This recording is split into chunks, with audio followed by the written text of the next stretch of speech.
Ever wondered why the price of your favorite sneakers or the cost of your favorite fruit fluctuates? It's all about the law of demand and supply.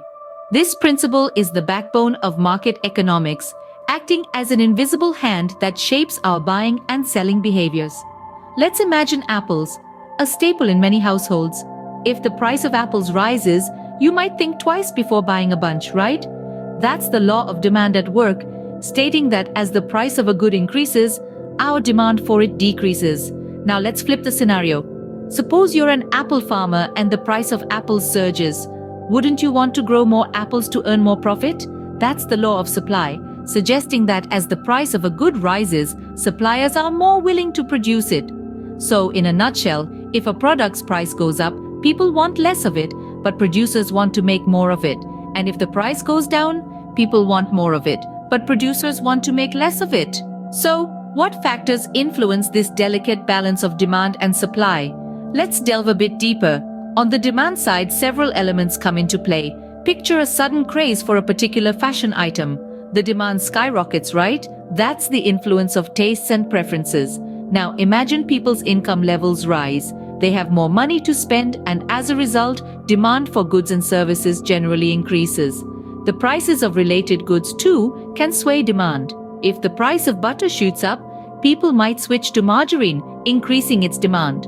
Lastly, if consumers expect prices to rise in the future, they might buy more now, boosting current demand.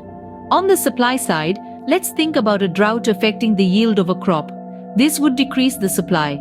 The cost of production, technological advancements, prices of related goods, and expectations about future prices also play significant roles in determining supply. Thus, a multitude of factors can shift the demand and supply curves, leading to changes in price and quantity. Now, what happens when these forces of demand and supply meet? And what role does the government play in all of this?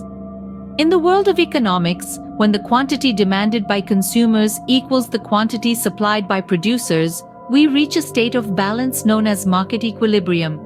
This is where the magic happens.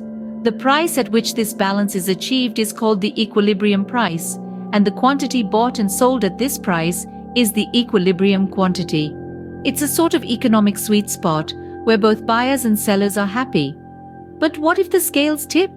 What happens when supply and demand are not in balance? Well, that's when we experience a surplus or a shortage.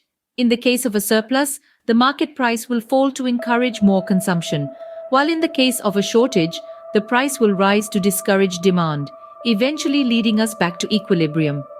Now, let's bring the government into the picture. Government intervention in markets is often seen when the market fails to allocate resources efficiently, when consumers need to be protected, or when there are social goals to be achieved. Take, for instance, the government imposing a minimum wage. This is an example of a price floor, a minimum price set by the government. The idea is to ensure workers earn a living wage. However, it could lead to a surplus of labor, that is, unemployment, as employers may not be able to afford to hire as many workers at the higher wage. On the flip side, consider a price ceiling on essential commodities. This is the maximum price a seller can charge for a product or service. It's often used to make necessities more affordable, but it could lead to a shortage since suppliers may not find it profitable to produce enough at the lower price. So there you have it, the dance of demand and supply, constantly seeking balance, with occasional guiding steps from the government. So, let's quickly recap what we've learned.